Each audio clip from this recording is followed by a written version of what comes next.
Hello dear students. तो आज के वीडियो में मैं आपको देने वाला हूं जियोलॉजी क्लास 11th का सिलेबस। जी हाँ, मैं आपको बता देना चाहूँगा कि बहुत सारे विद्यार्थियों का कमेंट आया कि सर जियोलॉजी का सिलेबस कहीं नहीं मिल रहा है, और ये सच है कि पूरे यूट्यूब पर आपको जियोलॉजी का कोई मटेरियल कहीं भी अवेलेबल नहीं है। लेकिन चलिए, मैं आपको सिलेबस के साथ साथ चैप्टर वाइज भी वीडियो देते रह रहा हूँ, तो मैं उम्मीद करूँगा कि आप हमारे चैनल के साथ परमानेंट जुड़ जाइएगा। तो चलिए हम लोग आज देते हैं आपको टर्म 1 2022 क्लास 11th जियोलॉजी का सिलेबस।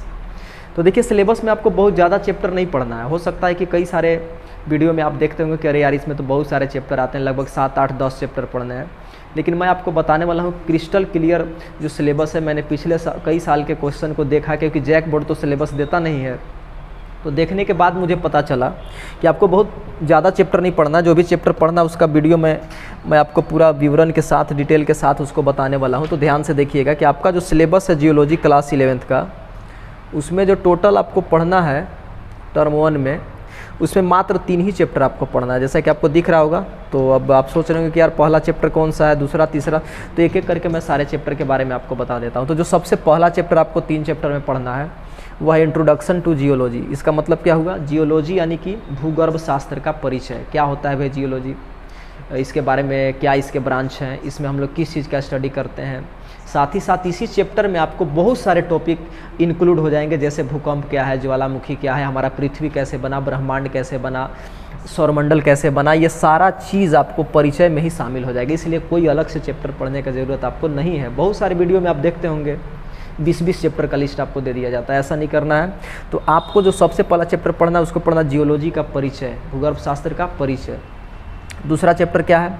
तो दूसरा चैप्टर आपको पढ़ना है अर्थ सरफेस के बारे में। अर्थ सरफेस के बारे में भी क्या पढ़ना है? तो इस पे होने वाले जितने भी प्रोसेस हैं, जैसा कि आपको यहाँ पे दिख रहा होगा, अर्थ सरफेस पे होने वाले जितने भी प्रोसेस हैं, मेनली उसमें वेदरिंग आता है। अर्थ सरफेस एंड प्रोसेस, पृथ्वी के सतह पर होने वाले जितने प्रक्रम हैं उसी के बारे में पढ़ना है। तो क्या होता है पृथ्वी के सतह पर, कौन सा प्रक्रम होता है? तो उस पर होता है वेदरिंग। क्या होता है? वेदरिंग। वेदरिंग माने अपक्षय। अपक्षय क्या होता है?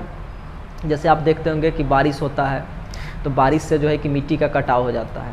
तो अगर सबसे साधारण शब्द में कहें तो वही वेदरिंग का एक सिंपल सा एक उदाहरण है, जिसको आप आसानी से समझ सकते हैं। बाकी मैं डिटेल वीडियो में दूंगा। तो केवल पानी के द्वारा ही नहीं होता, ये एटमॉस्फेयर के द्वारा होता है, हवा से भी कटाव होता है मिट्टी वगैरह का, या चाहे किसी भी चीज़ का। तो ये वेदरिंग के बारे में पढ़ना है, यानी कि अपक्षय के बारे में पढ़ना है। अपर्दन भी बोल सकते हैं, लेकिन ऐसा नहीं करना है। आगे हम लोग इसको डिटेल समझेंगे। और जो तीसरा चैप्टर आपको पढ़ना है वो भी अर्थ सरफेस के ही बारे में पढ़ना है। तो भाई उसमें डिफरेंस क्या है? तो इसमें आपको पढ़ना है कि अर्थ सरफेस पे जितने भी लैंडफॉर्म पाए जाते हैं। लैंडफॉर्म का मतलब भू आकृति। मैं यहाँ पे लिख देता हूँ इसका हिंदी। इसका हिंदी होता है भू आकृति, माने भूमि पे पाए जाने वाले जितने भी आकृति हैं उसके बारे में पढ़ना है। तो क्या क्या भू आकृति मिलेंगे हमको भाई? तो आप देखते होंगे कि कहीं कहीं आपको पर्वत दिख रहा होगा, कहीं कहीं आपको पठार दिख रहा होगा, तो कहीं कहीं रेगिस्तान दिख रहा होगा। और इन जगहों पे पाए जाने वाले और भी जितने तरह की भू आकृति हैं, सारे चीज़ों के बारे में आपको तीसरे चैप्टर में पढ़ाई करना है। तो इस तरह से पहला चैप्टर जियोलॉजी का परिचय, दूसरा अर्थ पे होने वाले जितने प्रोसेस हैं उसके बारे में पढ़ना है। अब उस प्रोसेस से जो लैंड फॉर्म बनेगा उसके बारे में आपको तीसरे चैप्टर में पढ़ना है। अगर आप इतना पढ़ लेते हैं तो आप 100 नहीं 110% दावे के साथ मैं कह सकता हूँ कि 100% क्वेश्चन आप टच करके आइएगा क्लास 11th जियोलॉजी के लिए।